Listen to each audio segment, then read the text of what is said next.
Така, 12 февруари 2024 година. Пак сме на линия на село. И сега ще излезем сутринта. Колко часа? 8:30 минава. Ще излезем да видим такива бури тук 3 дена. Такива ветрове. Я да видим какво става навън. Има ли поражения или няма. А ето, между другото, от тук се вижда вече конструкцията на новата беседка. Нали, другата литна от вятъра. Ето я, до тук сме я докарали. Долу има замазка. Замазка ли се казва? Бетон. Трябваше да се направи. Малко камъните трябваше да се фугират отзад. И доби някакъв вид, но за съжаление, да кажа за съжаление, не знам доколко, бухимита се оказа червен. И сега там хамбара, кафяв, тук всичко по къщата е кафевичко, една червена беседка за цвят. Но това е положението. Сега ще видим какво става навън. Ето вече са се разпъпили дръвчетата. Да. Ще видим. Аз снимах и ще си направя едно клипче от снимките на отделните етапи от строежа на беседката. Ето, не знам. Ще видим, като сложим масата и пейките, и може би вече няма да мърдаме от тук. Довиждане, селска работа. Оставаме под беседката. Така. Я да видим сега. Арчето замина. Отново рови дупки. Той е в стихията си. Тук имам да чистя от вятъра. Разни буклуци са навяни. Тук по мрежата, листа. Но ще видим кога днес го дават да вали. Може би няма да е днес. Имам още толкова работа. Изнесах клонаците поне. И сега ще видим какво ново. За сега кипаристите не са легнали. Може би трябва да вържа тук едното върженце малко по-стегнато, но не. За сега е добре. Ето, арчето, рови, дупки, всякакви. Арчи най-накрая намери къртица. Ето я, малече и голяма. Бягай от тук, бягай, я да я видим. Не, Арчи! Арчи! Ела тук, пусни къртицата, пусни! Арчи, пусни! Не я знам от какво е. Къртица, малече и голяма. Ау! Уха! И сега, как да я хвана? Нямам ръкавици. Арчето ще отнесе. Арчи, ела да си взема ръкавиците и да видим къде ще я сложим. Да, ела. Намери къртица ти най-накрая. Ма тя е умряла сигурно, затова си я хванал. Да, няма да ядеш къртица. Не. Ела да вземем ръкавиците, ела. Чакай. Чакай, не се дърпай. Стой така. Така, арчето с подръчни материали сме го вързали. Какво ще правим сега? Не, тук ще стоиш. Не знам тази къртица от какво е умряла. Ако е яла, аз не съм слагала отрови. Такива работи не слагам. Но нещо се е случило. И арчето я изрови. Малече и голяма. Къртица ли е, сляпо куче ли е? Не им разбирам. Ето какви зъби има. И аз се чудя защо ми се унищожават дърветата. Мале! Мале, о, много неприятно нещо. Ау! Ау! Ау! О, Боже! Уф. И сега какво да я правя? Ми не е жива. Може и сляпо кучета, не знам, че голямо животно. И сега, аз ако я заровя, Арчето ще я отрови пак някъде. Какво да правим? Айде! Да хвърля в кофата за буклук.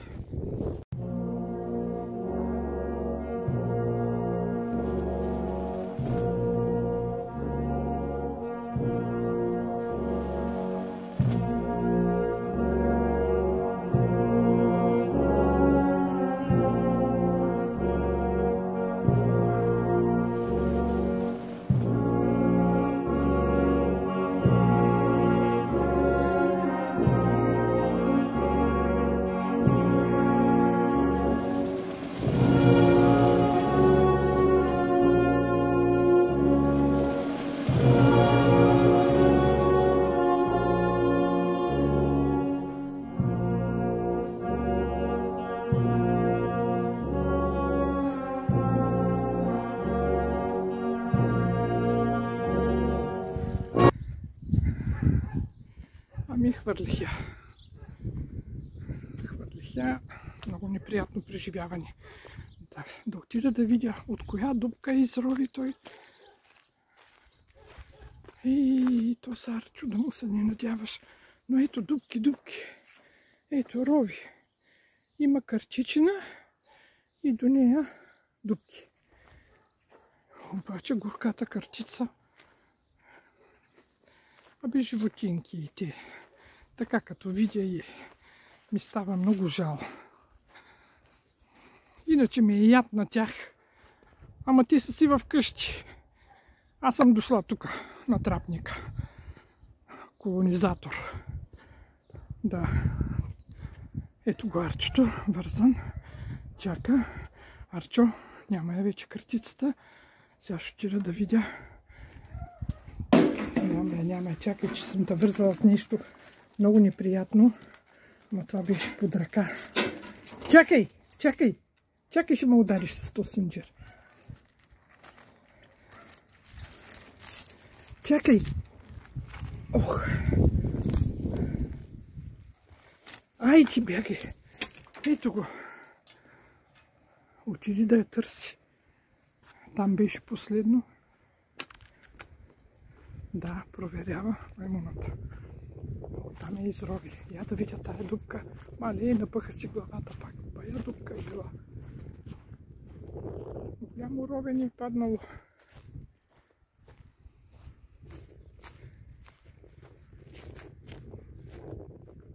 Я бягай, Арче, да видим. Как я извадите тая картица? Тръпни се да видя дупката. Я да видя. Оха, то направо цял тунел. Бягай. Бягай да видим дупката. Хайде, няма друга картица сигурно.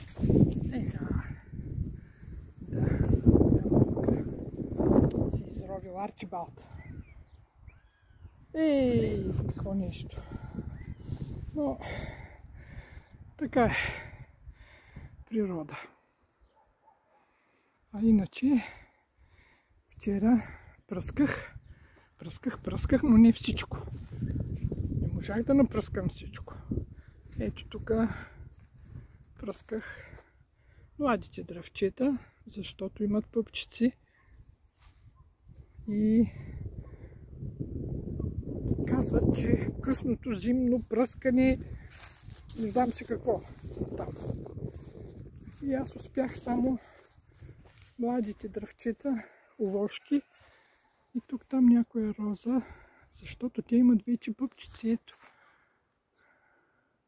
И сега март месец, като удари един замръз и до там. Само да ги пръскам. Но, Арчо бяга като горки. Даже минава и там, дето аз ходих. Ето. По моя път ми научи до вратата. Значи, Ей, Арчи! Ма ти как разбра, че там съм ходила с картицата? Проверява. О, Арчо, голямо преживяване. Айди до тук, а? Повече да не намираме нищо по-хубаво. Айди. Край. Да кажа, че една много хубава работа вчера ми свършиха майсторите, дето идваха за беседката. Тук това дърво, което се изкорени и падна огромното, дето не можех да го мръдна. Сухо дърво от бурята. Хората го нарязаха и го взеха поне да си го ползват за нещо.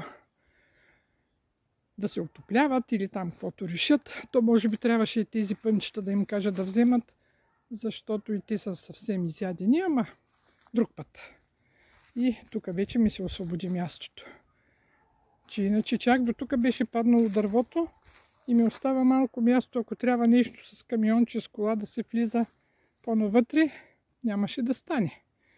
Добре, това е хубава работа. Сега трябва да се разчисти, ама ще видим. Днеска го дават да вали. Арчо продължава трескаво да търси. Търси той, мали. Ох, добре, че я видяхме на време. Щиш да я разнася из целия двор. Вчера, дето пръсках, ето ми остана разтвор, защото много ми тежеше тази пръскачка на гърба. Имах една по-малка, тя пък не ще да пръска и въобще нищо не стана и езах за разтвора. Сега поне може би едно 5 литра са ми останали тук, освен Бордо Микс и Акаризин ли беше за акарите. И мислех поне днес нещо да направя, ама те го дават да вали. А да го премия. Не бе, Арчи! Ей, тук ще го сложа поне, въпреки че не знам дали може да се ползва. Не! Ей! Дали може да се ползва. И вятъра къде ми е занесъл капака на кофата.